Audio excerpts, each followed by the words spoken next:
Baik, selamat siang.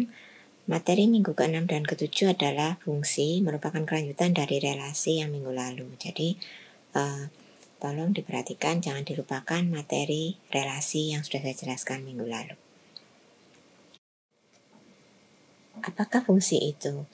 Misalkan ada dua himpunan A dan B. Suatu fungsi f dari A ke B adalah relasi biner dari himpunan A ke himpunan B sedemikian hingga setiap A dari anggota dari himpunan A dikaitkan dengan tepat satu B yang merupakan anggota dari himpunan B. Saya ulangi, adalah relasi biner dari himpunan A ke B sedemikian hingga setiap A anggota dari himpunan A dikaitkan dengan tepat setiap B yang merupakan anggota dari himpunan B. Nah, notasi dari fungsi adalah F titik 2A ke B. Apabila A, B anggota dari F, maka dapat dituliskan sebagai FA nilai sama dengan B dan disebut nilai F di A. Jadi, fungsi di A. A disebut domain, yaitu daerah asal, sedangkan B disebut kodomain, yaitu daerah hasil. Sedangkan himpunan semua nilai-nilai F itu disebut dengan range. Jadi jangan bingung ya, kodomain, domain, dan range. Jadi saya ulangi, domain itu daerah asal, yaitu dalam kasus ini adalah A, himpunan A, dan kodomain daerah hasil, dalam kasus ini adalah himpunan B, dan himpunan semua nilai-nilai F disebut dengan range. Berikut adalah contoh dari fungsi dan yang bukan fungsi.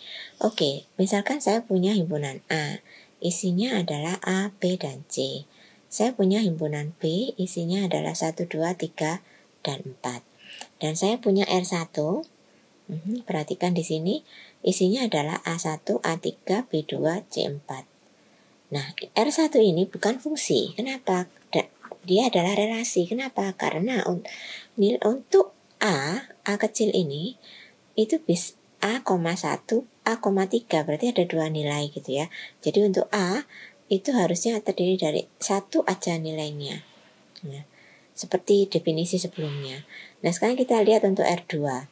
R2 ini isinya A3, B2, C1. Jadi untuk setiap domain dari A itu nilainya exactly 1 dari kodomain dari B. Maka dia adalah fungsi. Jadi sekali lagi domain R1 adalah A, kodomain R1 adalah himpunan B, dan range-nya adalah 1, 2, dan 3. Selanjutnya contoh berikutnya adalah pasangan terurut. Misalkan saya punya himpunan A, B, C, dan saya punya himpunan B 1, 2, 3, 4. Dan saya punya fungsi yang isinya A, 1, B, 4, C, 1. Maka FA itu sama dengan 1, FB sama dengan 4, FC sama dengan 1. Ingat, karena ini kita bicara fungsi. Maka F dari A sama dengan 1, F dari B sama dengan 4, F dari C sama dengan 1. Domain itu sama dengan himpunan A, kodomain itu himpunan B, range-nya yaitu nilainya ya itu adalah 1 dan 4. Nah, kalau digambar fungsi ini adalah kita punya 1 ABC dan yang kanan 1, 2, 3, 4. Maka kita cek A ke 1 panah, B ke 4, C ke 1. Nah, maka ini gambarnya fungsi. Ya. Jadi Anda bisa menggambarkan fungsi dengan model seperti ini. Sekali lagi range-nya 1 dan 4. Oke, berikut adalah formula dari ya yang bisa kita lihat, kita cek ya, coba bahwa misalkan saya punya fungsi R ke R adalah fungsi yang didefinisikan sebagai fx sama dengan x kuadrat. Maka contoh nilai-nilainya adalah kalau dia minus 2 maka fx-nya 4, minus 1, 1, dan seterusnya sampai 3, 9. Maka gambarnya adalah seperti ini. Nah, sebelah kanan ini adalah gambar dari fungsi fx sama dengan x kuadrat. Sekali lagi, domain adalah R, kodomain R, range-nya adalah x himpunan dari anggota dari R, dan di mana x lebih besar sama dengan 0. Oke, baik. Pada contoh berikut ini, manakah yang merupakan fungsi? A, B, atau C? Kita lihat yang A dulu. A ini bukan fungsi, kenapa? Karena untuk B, ya, untuk B dia mempunyai dua nilai yaitu 1 dan 3, maka dia tidak bisa disebut fungsi. Jadi ingat definisi dari fungsi bahwa harus memetakan satu nilai. Jadi B ini ada dua nilai yaitu ke-1 dan ke-3, maka dia bukan fungsi. Yang B, yang kedua, ini juga bukan fungsi. Kenapa? Karena A tidak mempunyai pasangan atau tidak mempunyai nilai. Ya, B dan C ada, B ke-1, C ke-2, tetapi A tidak punya, maka dia tidak merupakan fungsi. Yang C gimana? Dia merupakan fungsi karena untuk semua ini ya A, B, dan C mempunyai satu nilai, meskipun dua tidak ada pasangannya tidak masalah ya. Selama A, B, dan C semua mempunyai pasangan dan cuma satu pasangannya. Selanjutnya saya akan menjelaskan tentang jenis-jenis fungsi. Jadi terdapat beberapa jenis fungsi. Yang pertama saya akan menjelaskan yaitu jenis subjektif atau onto atau pada. Suatu fungsi f yang menghubungkan A ke B disebut subjektif, onto, atau pada jika untuk setiap B anggota dari himpunan B terdapat A anggota dari himpunan A. Sedemikian sehingga FA sama dengan B. Mungkin agak bingung ya, kita lihat contoh aja. Mestinya gampang kok ini. Jadi misalkan saya punya himpunan A, isinya A, B, C, dan B 1, 2, 3. Nah, saya punya fungsi F, isinya adalah A1, B2, C2, D3. Nah, kita cek apakah B itu semua ada pasangannya. Anggota dari himpunan B itu semua ada pasangannya. Kita cek 1 ada, 2 ada, 3 ada. Maka dia adalah onto atau pada. Nah, sekarang kita lihat yang fungsi G. A1, B2, C2, D1. Nah, apakah semua anggota dari himpunan B itu sudah ada pasangannya? Oh, tidak. Ternyata pada fungsi G ini angka 3 tidak ada pasangannya. Maka dia bukan onto atau pada atau subjektif, ya. Diingat-ingat ya. Nah, gambarnya dari subjektif, onto, atau pada itu seperti ini. Kalau fungsi onto, kita lihat ya. 1 ke 4, 2 ke 5, 3 ke 6. Setiap ini kodominnya itu sudah punya pasangan. Jadi nggak ada yang tidak punya pasangan. Berarti dia disebut subjektif, onto, atau pada. Contoh yang bawahnya pada fungsi pada. 1 ke 4, 2 ke 4, 3 ke 6. Oke. Sisi kanan sudah ada pasangannya semua. Sekarang yang bukan fungsi onto atau bukan subjektif atau bukan pada. Kita lihat kenapa ini 1 ke 4 ya. Kenapa ini bukan disebut fungsi pada? Karena kita lihat 1 ke 4 ada, 2 ke 4 ada, 3 ke 5 lah 6-nya. Nah, 6-nya ini tidak punya pasangan ya. Maka dia disebut tidak onto. Bawahnya 1 ke 4 ada, 25 ada, 35 ada, 6 sekali lagi tidak ada pasangannya. Maka sekali lagi dia tidak bisa disebut subjektif, onto, atau pada. Jenis fungsi yang kedua yaitu injektif atau one-to-one atau satu-satu. Suatu fungsi FA ke B disebut injeksi atau injektif ya, one-to-one, satu-satu jika untuk setiap A1, A2 merupakan anggota dari himpunan A, di mana A1 tidak sama dengan A2, maka ya di mana A1 itu tidak sama dengan A2, maka FA1 itu tidak boleh sama dengan FA2. Ya, hasil fungsi dari A1 tidak boleh sama dengan hasil fungsi dari A2. Contohnya, misalkan saya punya himpunan A, isinya A, B, dan C. Dan saya punya himpunan B, isinya 1, 2, 3, dan 4. Dan ada fungsi yang menghubungkan dari himpunan A ke himpunan B. Dan yaitu fungsi F dan fungsi G. Fungsi F isinya A1, B2, C3. Nah, kalau dilihat apakah ini fungsi? Ya, ini adalah apakah ini fungsi satu injektif atau 1 to 1, 1 to 1? Iya, betul. Karena apa? Untuk setiap himpunan anggota dari himpunan A punya hubungan dengan satu nilai dari himpunan B, yaitu A1, B2, dan C3. Untuk yang fungsi G, A1, B2, C2. Nah, ini bukan fungsi. Kenapa? Karena untuk nilai kedua itu nilai 2 itu dipunyai oleh B dan C. Jadi ada B2 dan C2, maka dia bukan fungsi 1 to 1.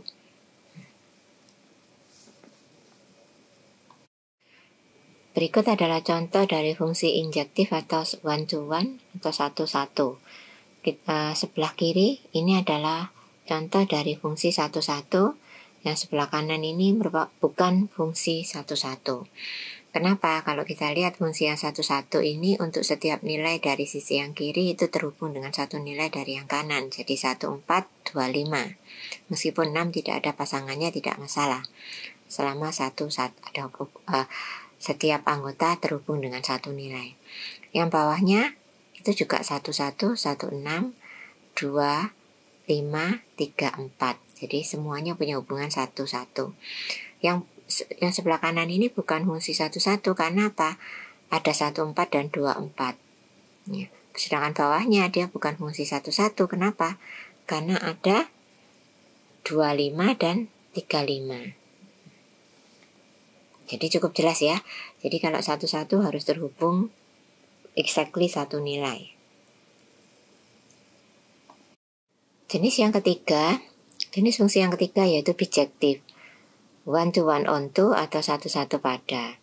Suatu fungsi f yang memetakan dari himpunan A ke himpunan B disebut bijektif atau 1 to 1 onto atau 1 1 pada jika f adalah fungsi 1 1 injektif ya. Jadi dia memenuhi dua syarat, ya harus injektif dan surjektif. Jadi harus 1 1 dan juga pada. Jadi diingat-ingat ya, itu kalau bijektif itu harus injektif dan surjektif. Contohnya, misalkan saya punya himpunan A, isinya A, B, C, dan B 1, 2, 3. Dan ada fungsi F, isinya A1, B2, C3. Nah, kalau dilihat ini adalah fungsi 1 1 pada atau 1 to 1 onto. Sedangkan fungsi G, A1, B2, C2 bukan fungsi ini bijektif. Kenapa? Karena ya ada B2 dan C2. Jadi yang F itu bijektif, yang G fungsi F itu bijektif, yang fungsi G tidak bijektif. Berikut adalah contoh jenis fungsi yang bijektif dan jenis fungsi yang bukan bijektif. Oke, kita lihat dulu fungsi yang bijektif. Kita cek yang atas bahwa semua terhubung 1 1 dan semua mempunyai pasangan. Demikian juga yang bawah. Maka bagian yang kiri ini merupakan fungsi yang bijektif. Sedangkan yang kanan bukan fungsi bijektif. Kenapa? Karena ada 6 yang tidak mempunyai pasangan. Jadi ini tidak memenuhi syarat untuk bijektif. Fungsi bisa dijumlahkan. Ya, sebagai contoh begini. Saya punya fungsi F 3x plus 5. Saya punya fungsi G 4x minus 3. Maka kalau saya jumlahkan F ditambah Gx itu sama dengan 3x plus 5 ditambah 4x minus 3. Maka jadinya 7x plus 2. Selain itu fungsi juga bisa dikurangkan. Jadi sebagai contoh seperti ini, saya punya Fx dan Gx sama seperti slide sebelumnya. Dan saya ingin mengurangkan F dengan G. Maka F dikurangi Gx, maka hasilnya adalah Fx dikurangi Gx sama dengan 3x minus 5 dikurangi 4x minus 3, maka jadinya adalah minus x plus 8, sama seperti pengurangan biasa ya, plus minus biasa. Selain itu juga fungsi bisa dikalikan. Ini contohnya biasa saja, jadi saya punya fungsi F dan punya fungsi G. Setelah itu saya kalikan, maka Fx kalikan Gx sama dengan 3x plus 5 kalikan 4x minus 3. Hasilnya adalah 12x kuadrat ditambah 11x minus 15. Jadi perkalian biasa ya. Nah, setelah itu pembagian bahwa fungsi bisa juga dibagi Seperti biasa, jadi saya ingin membagi F dengan G, maka saya bagi Fx dibagi Gx sama dengan 3x plus 5 dibagi 4x minus 3. Cuman begini aja, ya sudah, nggak apa-apa. Komposisi fungsi. Misalkan saya punya fungsi F yang memetakan himpunan A ke B dan fungsi G yang memetakan B ke C dengan kodomen F adalah kodomen G. Ya. Dan jadi ulangi, kodomen F dan domennya adalah G. Komposisi F dan G dinotasikan sebagai GOF atau G0F, terserah ya, adalah fungsi dari A ke C yang didefinisikan sebagai GOFA, sama dengan G dalam kurung FA. Masih bingung ya? Mungkin kita lihat contohnya aja langsung. Misalkan saya punya himpunan A 1, 2, 3 dan B A, B, C dan C, X, Y, Z. Nah, saya punya fungsi G yang memetakan A ke B, di mana hasilnya adalah 1A, 2A, 3C. Dan F dari B ke C yang hasilnya adalah AY, BX, dan CZ. Maka kalau F OK, ya, jadi komposisi F dan G, maka hasilnya adalah 1Y, 2Y, 3Z. Dari mana? Ya kita cek. Karena G dulu kita cek ya. G dulu, maka kita ambil satu kemana A, kita cek di F, A kemana ke Y, maka 1 ke Y, gitu ya.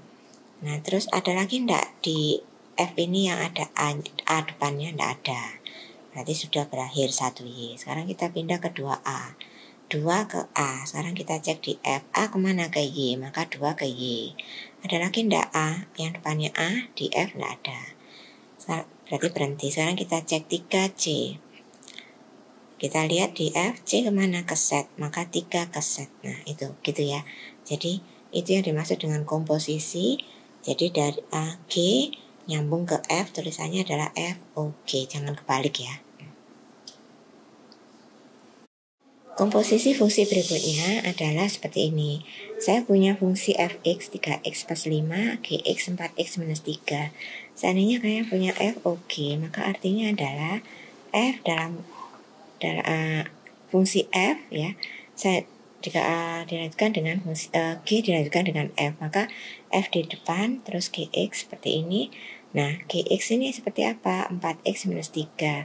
Maka pada fungsi F, X-nya diganti dengan 4x minus 3. Maka 3 kalikan 4x minus 3 plus 5, hasilnya 12x minus 4. Jadi gitu ya. Jadi F, OK itu sama dengan F dalam kurung Gx. Gx ini berapa? Terus maka fungsi F, X-nya diganti dengan fungsi G. Seperti itu. Ini contoh yang kedua, di mana saya bukan FOG tetapi GOF ya. Saya balik.